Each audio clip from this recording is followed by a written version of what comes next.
On n'ose pas dire le mot, mais j'ose le dire aujourd'hui, c'est de la véritable corruption qui a plongé des dizaines de milliers de Français dans la mort. Faut pas avoir peur des mots. Je pense que nos ministres, nos dirigeants, même le président de la République, bon, il a l'immunité judiciaire, mais il faut qu'ils aillent devant les juges pour rendre compte de, pour moi, ce qui est un scandale et presque criminel.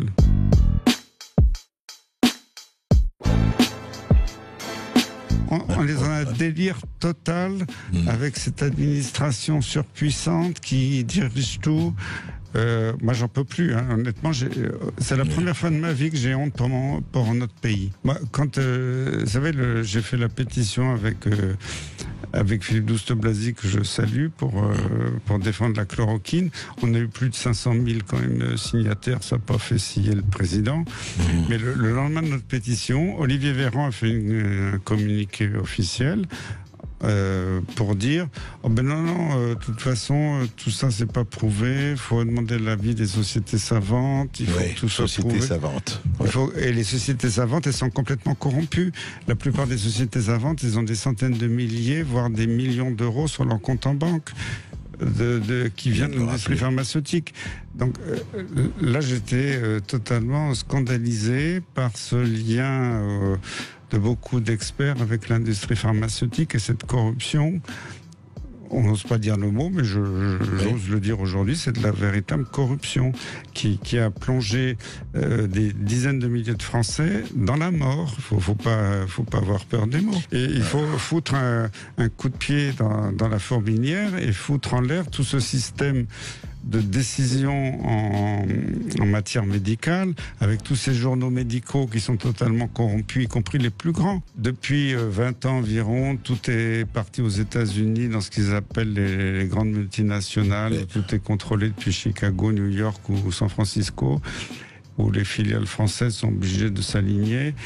Et les sommes versées aux experts ont été décuplées. Donc la corruption a été multipliée par 10. Ouais, c'est ça. Et moi, je l'ai vu parce que moi, j'ai travaillé il y a longtemps un peu avec l'industrie pharmaceutique. On m'a donné de l'argent pour faire des conférences, mais j'ai arrêté au bout d'un certain temps parce que j'ai vu que c'était grave, parce qu'à partir du moment, en plus, quand j'ai commencé à prendre des positions publiques dans des instances, je dis c'est pas possible, je peux pas travailler avec l'industrie. Et dire ce que je dis. Pendant 15 ans, j'ai présidé le comité technique des vaccinations. Je peux vous dire que si j'avais accepté les propositions des fabricants de vaccins, je serais millionnaire aujourd'hui. Mais j'ai refusé parce que c'est pas ma vision de la médecine. La médecine, c'est de soigner les gens, de dire que quand je soigne quelqu'un, est-ce que je le ferai comme si c'était pour moi, pour ma famille. Et tous les médecins généralistes aujourd'hui pensent la même chose. C'est une honte absolue que l'État, c'est une première au monde, ça s'est jamais vu, interdise à des médecins de prescrire.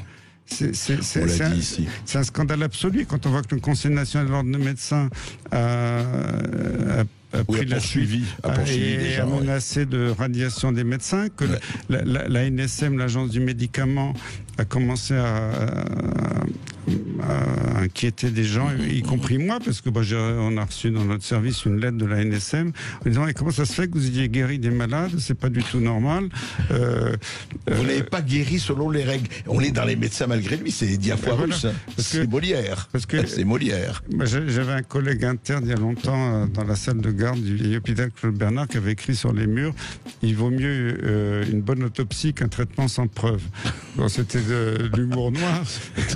Mais c'est la phrase que Véran se répète tous les jours. Il vaut mieux une bonne autopsie qu'un traitement sans preuve. Et oui, attendons les preuves. Notre cher président Macron, avec Angela Merkel, a annoncé qu'ils avaient donné 8 milliards, c'est pas 8 millions, 8 milliards d'euros pour la recherche sur un vaccin Corona, alors que le Corona est en train de disparaître et que encore il y a quelques jours. Mais ils ont signé un accord, vous avez vu, avec Astra. Voilà, avec Olivier Véran. Véran a signé un accord. Et c'est quoi ce délire? Le virus est en train de disparaître. En plus, développer un vaccin, c'est très long, vous avez raison de le dire. Parce que quand il y a eu la pandémie grippale, qu'on a fait un vaccin, fabriquer un vaccin grippal, c'était déjà connu, il suffisait de changer le virus, ça pouvait être fait en 3 mois. Faire un nouveau vaccin totalement en partant de rien, sur le coronavirus, c'est une grande aventure parce qu'il faut déjà montrer sa tolérance, qu'il n'y a pas d'effets secondaires sur des centaines ou des milliers de volontaires sains. Après, étudier son effet sur la population quand le virus a disparu, c'est impossible. Donc ils vont nous faire des études sur quelques centaines de volontaires sains pour dire voilà, avec le vaccin, il y a des anticorps qui apparaissent, mais on n'a aucune idée si les anticorps sont protecteurs. Et en plus, il y a le scandale qui est en train d'apparaître maintenant, l'Institut Pasteur qui a validé, homologué 24 tests de sérologie. Ce n'est pas la recherche du virus, c'est la recherche des anticorps pour voir et qui dit que les tests sont parfaits, alors qu'il y a un chercheur physicien qui a dit mais c'est du délire, il y a un seul test qui est très bon, c'est un test chinois. Et tous les autres vont pas. Il y a 3-4 tests qui tiennent un peu la route et les autres, il a même dit, il a utilisé le mot, c'est des tests pourris. Donc on va nous faire croire que nous Français, parce que moi j'ai plein d'amis de loin qui m'appellent en disant j'ai fait le Covid, j'ai eu la perte du goût, de l'odorat, des troubles respiratoires. Et les 3/4, ils ont des tests négatifs. Donc, c'est-à-dire que ces tests ne sont pas bons. Oui, ils ne suffisent pas. Alors, on va nous faire croire, à nous Français, que oh là là, c'est très dangereux. Regardez, il y a 100 cas qui ont résurgé en Chine. Il y a sur des milliards de Chinois.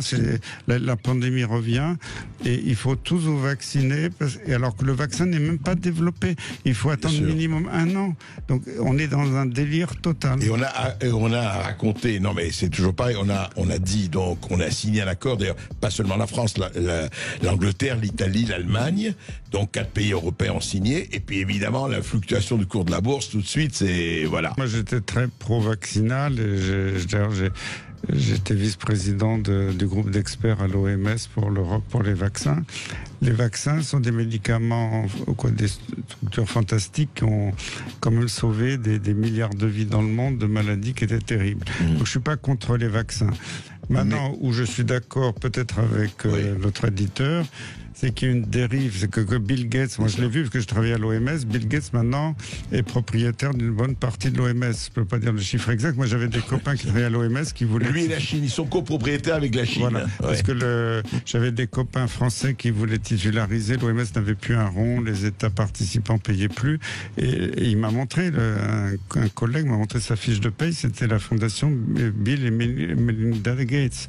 A été directement payé par la fondation Gates. Mais l'OMS appartient à Bill Gates, maintenant c'est une notoriété publique. Et moi j'ai même vu un gars qui représentait la fondation Gavi pour l'Alliance pour les vaccins de Bill Gates montrer des diaporamas superbes où il vaccinait tous les Africains en disant regardez c'est fantastique ce que fait Bill Gates. Et après il y a un Français d'une organisation non gouvernementale qui montrait des diapos en disant oui c'est très bien d'avoir vendu tous ces vaccins mais regardez où ils sont. Ils étaient dans des hangars sous l'atolon ondulé à 80 degrés sous le soleil depuis des mois, alors que c'était des vaccins qui devaient respecter la chaîne du froid pour être délivrés. Et alors là, j'ai vu se décomposer le gars de Bill Gates qui, après l'année d'après, oui, on a fait des efforts pour la chaîne du froid, mais ce sont des gens qui, eux, c'est leur business, c'est de vendre. Ils s'en moquent des Africains, mais ils affichent ça sur des diaporamas en disant on sauve l'Afrique. J'ai découvert, au début, je pensais que Bill Gates était un philanthrope, un gars très sympa qui sortait de l'argent de sa poche qu'il avait fait avec les ordinateurs. Pas du tout. Moi, j'étais dans la pièce, je peux vous le dire, il y a quelques années, au ministère des Affaires étrangères, quand Laurent Fabius, ministère des Affaires étrangères, a remis un énorme chèque à Bill Gates. Et moi, j'avais dit au ministère des Affaires étrangères, Bill Gates, c'est pas une charité, c'est pas un groupe philanthropique. Vous leur donnez de l'argent. Puis après, les Africains disaient la France nous avait abandonnés. Heureusement que M. Gates est là pour nous aider. Et Bill Gates, il fait des millions de dollars de bénéfices sur les vaccins vendus pas cher aux pays en voie de développement. Le pauvre citoyen, il va pas pouvoir faire grand-chose à part aller dans la rue, mais je pense que vraiment, il faut mettre à plat tout le mode d'évaluation en santé. C'est pourri d'un bout à l'autre depuis 20 ans. Avec les grands journaux scientifiques qui publient des données foireuses financées par l'industrie. Et malheureusement, tous mes jeunes collègues, ils font leur carrière pour être professeurs. Ils doivent suivre le système, publier dans ces journaux. Donc, Vous voulez dire c'est un cercle vicieux? C'est un cercle vicieux parce qu'évidemment tous les gens de l'académie, les présidents des sociétés savantes, il peut y en avoir des vingtaines de sociétés savantes qui vont dire que je dis des horreurs, mais c'est la réalité, ils sont tous pourris et il faut remettre tout ça à plat. Je peux pas faire ça tout seul, faut qu'il y ait des hommes politiques courageux qui viennent dans l'arène pour dire stop et vraiment mettre un stop à toute cette corruption. Faut jeter dehors les lobbyistes à Bruxelles parce que les lobbyistes, l'industrie pharmaceutique fait partie des premiers, jouent un rôle. Moi, récemment, j'étais contacté par un gars qui était lobbyiste à Bruxelles, qui travaille dans l'industrie. Il m'a dit, il y a 20 ans, il y avait 0 lobbyiste à Bruxelles, que quelques Américains, pas quelques Anglais. Et maintenant, les lobbyistes à Bruxelles, ils sont partout. C'est un métier qui rapporte. Voilà. Si vous êtes malade, vous prenez de l'hydroxychloroquine, si vous pouvez en avoir de façon presque clandestine maintenant, de l'azithromycine ou de l'artémisia, qui est une plante qui marche remarquablement. Les Chinois l'ont montré, ça a été redémontré en Afrique. Comme nos autorités sanitaires sont très vigilantes, l'artémisia, la France est le seul pays qui interdit la commercialisation de l'artémisia. Donc, en France, j'ai honte, j'ai envie d'émigrer à l'étranger ou dans un pays libre, parce que le pays des droits de l'homme, le pays de la liberté, est devenu le pays où on n'a plus le droit de rien faire.